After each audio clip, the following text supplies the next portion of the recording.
Hey guys, I was just trying to find a quick and quiet place to get you some information. You have a test tomorrow on Unit 1, which is Chapter 1 and Chapter 5 vocab terms, pretty much. So let's see if we can look through some of this. All right, so like I say here, Chapter 1 and 5 are pretty basic. Look at the key terms on this. Look to them linked in Canvas. You have to play a quizzes game, so that's a good way to review. Quizlet would also have the vocab terms to go over. The test is only open for 45 minutes, so once you start it, you have a time limit, but you have pretty much 2 days to take it, and I prefer you take it Tuesday, but perchance you don't get on, you can take it the next day. However, if you make magically a 100 and everyone does, then I'm going to rethink some of this ability to leave it open for too long. If you run out of time, you'll need to email me, but 45 minutes should be plenty of time to do this in. I'm not going to type all the information for this review, but you can feel free to, I'll add this slide sheet into the notes and you can make a copy of it and maybe type as you go. I have to keep the video fairly short though, because there's a time restriction on the video. So this is easier if I can just do this with you and not teach live, because then the video could turn off. This way at least I get to time it and work out what to say. But feel free to email me questions. All right, so the first chapter focused on words basic to common government materials, things like civics, which means that you have rights and duties. So when we say we're studying civics, we're studying the rights and duties of citizens. Naturalization, we are talking about the process of becoming a citizen, the 6 or 7 steps it takes, that you have to file, that you have to stay in the country and wait for 3 to 5 years based on being married or not. Patriotism is the love for your country. These were all in notes we've done already. I'm just verbally going over these specific ones. Majority rule means that what the most people want is what's going to happen.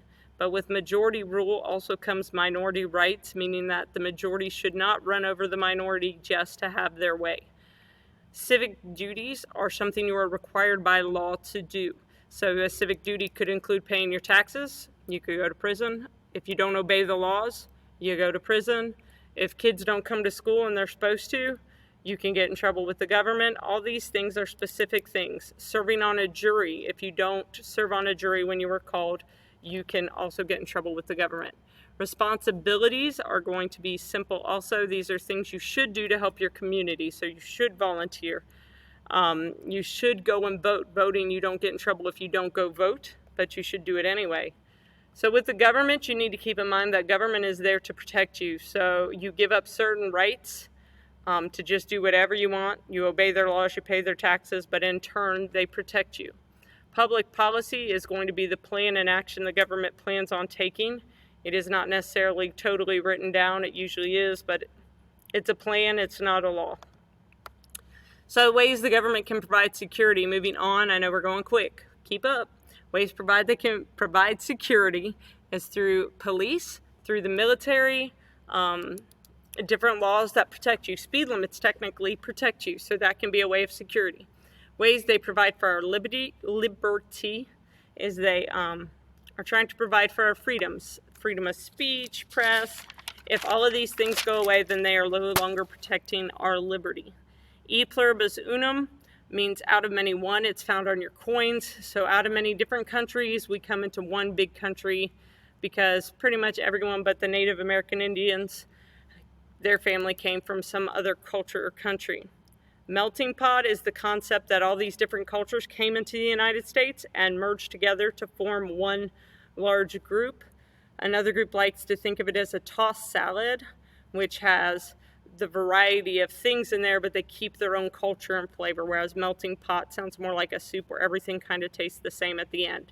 That would be good for you to look over. Hint, hint, hint, hint, especially honors children.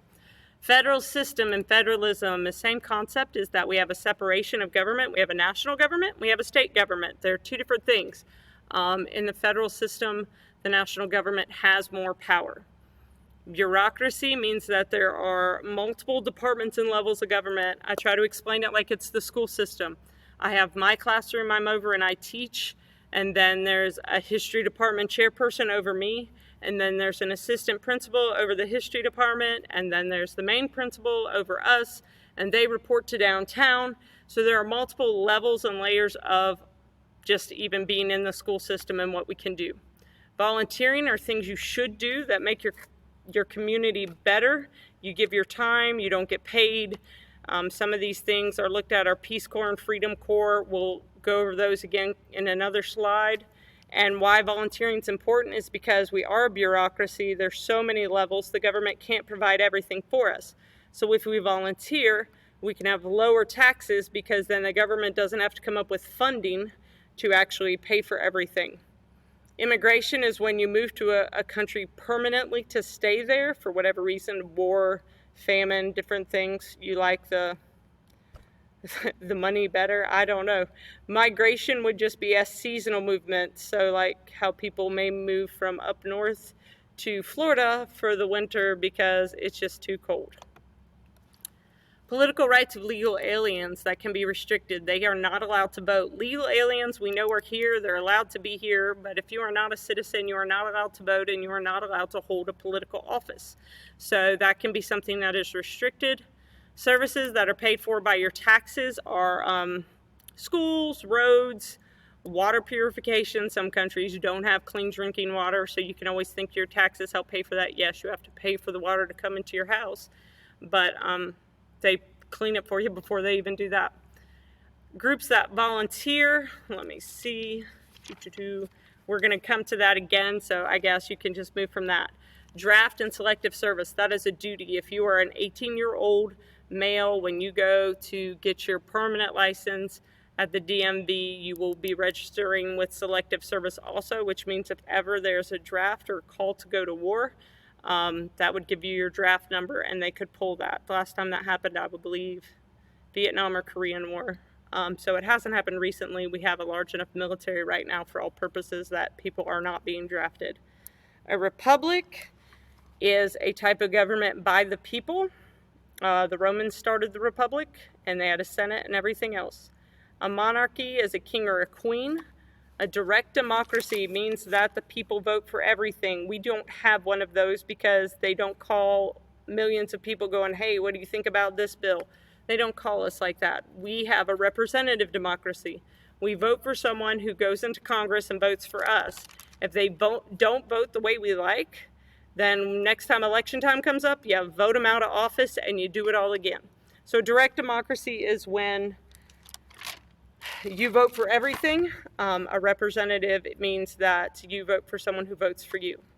Popular sovereignty, real fast, is what is popular with the people is what will rule. What's reign, sovereign, reigning. So popular, sovereign. You can think of it with clothes too. What's popular with the people is what they wear that year or that season or whatever. Totalitarianism is when someone has total power. One person or party is in absolute control. I think I missed a word on here. If you want to add authoritarian, that means that you are under submission to one authority. You have strict obedience to that authority, and in doing so, you give up some of your freedoms. Socialism is state ownership of all the industries. So it's kind of an economic system and a political system, and so is communism. Communism wants a classless society. It all sounds well and good, but the government then takes everything from you to give you a classless society and redistribute the wealth. But usually they don't redistribute the wealth and they just keep it and they stay wealthy. A service economy means that many of the people living within that economic system do service work. That could mean working on cars, plumbing, anything. It's a service work-based system. Taxes are something you have to pay. It helps keep your government running. Tolerance is how we should treat each other. We may not agree with everyone, but we should be tolerant of them. Welfare is the good of the community, and so then the government helps providing welfare by providing money to help the community or those individuals be better served. Peace Corps, these get a little confusing. Peace Corps started by Kennedy. It helps with our services to other countries. People can volunteer there. Freedom Corps is for national emergencies. Senior Corps is trying to keep the elderly involved in activities so they can volunteer and find different things to do. And AmeriCorps is started by Clinton. If you work in the U.S., for a certain amount of time. They will help you pay your college tuition. So that was 10 minutes. It was very quick. If you're in class on Monday, this is what I'm going to go over and talk about. I'm going to have you do some stuff with. But since the majority of you do not come to school and class on Monday, this is a quick review so that I don't have to do this 5 times or do it live and record it. Like I said, it would be hard for all of you to see and ask questions. I have to walk around with my computer to record. So please email questions or problems, and I'll talk to you in the announcements, and hopefully you'll have a great test tomorrow. Don't stress. Tests are not meant to be miserable. You got this. It's all simple. All right.